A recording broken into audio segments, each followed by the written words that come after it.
Bon, je vous laisse digérer tranquillement le fait que vos ancêtres n'étaient pas gaulois, mais il y a encore plus grave. Il y a encore plus grave. Ah, le temps passe vite. Oh là là. C'est que tous les pharaons qu'on vous a appris à l'école étaient également noirs, jusqu'à très très tard en fait. Toute la civilisation pharaonique, donc là on est en moins 2570, c'est le roi de la 3e dynastie, donc voilà. On voit ici de profil, donc il y a des caractéristiques morphologiques, bon j'ai pas le temps de rentrer dans les détails, et vous remarquez que son nez est complètement éclaté. Voilà, donc ça c'est son gouverneur, c'est celui qui a battu la fameuse pyramide de Saqqara, moins 2600 avant Jésus-Christ.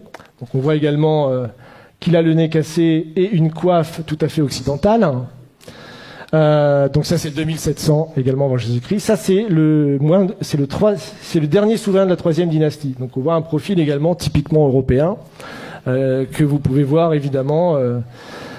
C'est assez flagrant avec une coiffe tout à fait alsacienne, donc typique justement du sud de l'Égypte. Donc voilà, vous remarquez qu'il a également le nez cassé. Hein. Voilà, ça enfin c'est un petit peu plus tard. Donc c'est Ramsès III, c'est le plus connu, qu'on vous présente souvent à l'école, mais on vous présente pas cette version-là à l'école. Hein. On vous le montre sur un hiéroglyphe. Donc également un profil tout à fait négroïde, comme on dit, et à qui on a également cassé le nez. Par contre, ce qui est marrant, c'est que j'ai mis la source de Wikipédia, parce que Wikipédia, malgré qu'ils utilisent un langage, comme vous pouvez le voir, extrêmement évolué, hein, l'analyse génétique montre que Ramsès III et l'homme E, probablement père et fils, et qu'ils appartiennent tous deux à l'aplogroupe du chromosome YE1B1A13, et que l'on trouve principalement en Afrique subsaharienne. Voilà. Vous avez bien mélangé le tout, mais bon, il est d'Afrique noire, hein, mais il ne faut pas le dire comme ça. Donc voilà, donc là on est quand même en 1186 avant Jésus-Christ. Donc là c'est les Égyptiens tels qu'ils se représentent, c'est également dans la tombe de Ramsès III que vous pouvez visiter en allant dans la vallée des rois. Donc 1200 avant Jésus-Christ montre que les Égyptiens, voilà, ça c'est l'Égyptien, ça veut dire Égyptien, et qui se représente comme ça ici, hop, voilà, l'Égyptien vu par lui-même, donc voilà, ça c'est 1200 avant Jésus-Christ. Donc imaginez un petit peu. Donc voilà. Et certains scientifiques, déjà un peu plus tôt, et c'est les découvertes qu'a fait Cheikh Anta Diop, c'est-à-dire que lui, il a même découvert que bien avant les découvertes qu'on a fait par la science, des explorateurs, au moment des invasions de Napoléon, ou des Anglais ou des Allemands qui étaient allés en Égypte, avaient découvert que les pharaons étaient noirs, mais que personne ne voulait en parler. Donc lui, c'est Lepsius, c'est le fondateur de l'égyptologie en Allemagne, et il dit, voilà, tout simplement, bon, c'est une citation de son livre, hein, que vous pouvez trouver sur Internet, là où on s'attendait à voir un Égyptien, bizarre, on trouve un nègre authentique, tout à fait original. Donc ça, bon, j'ai pas le temps, c'est une icône byzantine du XIe siècle qui montre le roi Salomon allant visiter le pharaon noir, qui est très caractéristique. Et dans le Cantique des Cantiques, pour ceux qui connaissent la Bible, vous connaissez ce passage, je suis noire et pourtant belle, fille de Jérusalem, comme les temples de Kédar, les pavillons de Salomon. Voilà, pour ceux qui... Voilà. Donc voilà, encore une fois, là, il y en a plein, en fait. Hein. Bon, non seulement l'homme avant d'être blanc était noir, non seulement les pharaons également étaient noirs, et on bâtit également, était le berceau des sciences et des arts. Et ça, c'est la vraie négation, je pense, la plus consciente qui a été faite jusqu'à présent et qui perdure dans nos écoles aujourd'hui, même jusqu'en Europe. Donc, puisque vous avez là également dans une des tombes, 2000 ans avant la balance d'Archimède, hein, le système de balance avec des curseurs, hein, afin de déplacer le centre d'inertie. Donc, vous avez là, tout simplement, le point de levier, et ici, ce qu'on appelle... le principe d'Archimède qui disait pour soulever la Terre, donnez-moi un point d'appui, qu'il a rédigé dans un traité, évidemment, 2000 ans plus tard, enfin 1500 ans plus tard, et en disant que c'était sa découverte et que c'était lui qui avait découvert toutes ces sciences géométriques. Donc, encore plus intéressant, le papyrus de Moscou, donc ça, il se trouve à Moscou, justement, aujourd'hui, il est au musée Pouchkine de Moscou. Et en fait, c'est les papyrus qui prouvent toutes les découvertes géométriques qui ont été faites par l'Égypte noire pharaonique, justement, entre moins 1500 et moins 3000 avant Jésus-Christ. Donc là, vous avez par exemple la pyramide tronquée, vous avez le calcul de la demi-sphère, vous avez Pythagore, vous avez le calcul des ellipses, Vous avez ça aussi, là c'est l'autre papyrus de Rhind. Donc vous avez ici donc, le théorème de Thalès. Donc, ça vous trouvez aussi dans des tombes, dans le papyrus. Donc ici, et Thalès lui-même a avoué qu'il avait fait sa découverte en Égypte. Hein. Qu'il avait lui-même fait sa découverte en Égypte. Mais il n'a pas dit que c'était les prêtres égyptiens qui lui avaient enseigné justement cette chose-là.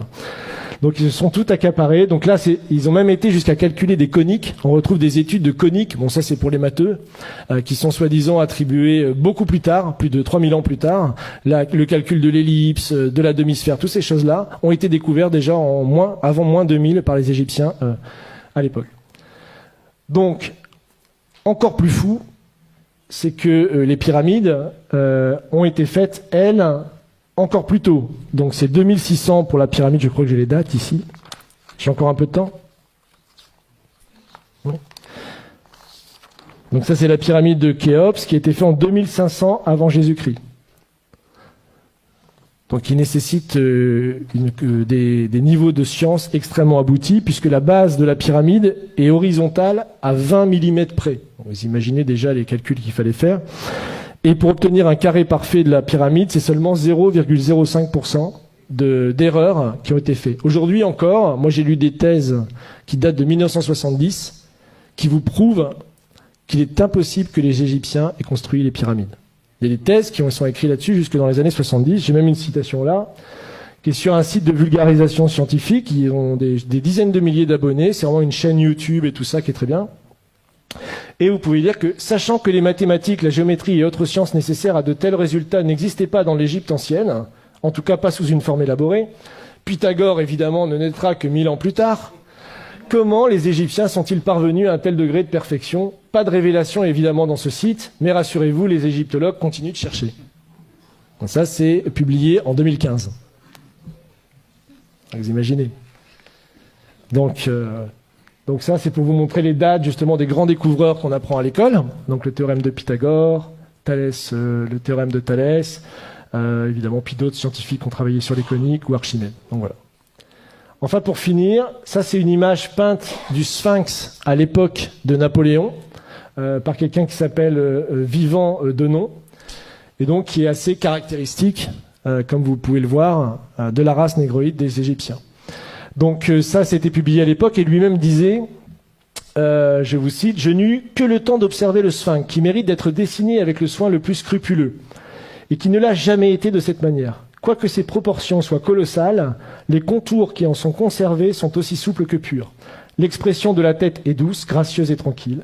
Le caractère en est africain, mais la bouche dont les lèvres sont épaisses a une mollesse dans le mouvement et une finesse d'exécution vraiment admirable. C'est de la chair et de la vie. Quant au caractère de leur figure humaine, n'empruntant rien des autres nations, ils ont copié leur propre nature, qui était plus gracieuse que belle. En tout le caractère africain, dont le nègre à la charge est peut-être le principe. » Donc ça, le Sphinx, je vous rappelle, c'est en même temps que les pyramides, hein, c'est 2600 avant Jésus-Christ. C'est d'ailleurs jusque la basilique Saint-Pierre de Rome, je crois que c'est plus grand que la basilique Saint-Pierre de Rome encore aujourd'hui, et c'est encore aujourd'hui la plus grande sculpture réalisée sur un seul bloc, 2600 ans avant Jésus-Christ. Donc c'est encore une prouesse scientifique qu'on ne sait pas expliquer aujourd'hui. Hein. Donc voilà, et pour finir, puisque le temps presse, ça c'est un proche également de Napoléon, donc qui a été avec lui dans les voyages en Égypte, et qui fait cette citation sur laquelle je terminerai, pour vous laisser réfléchir à tout ce que je viens de vous dire.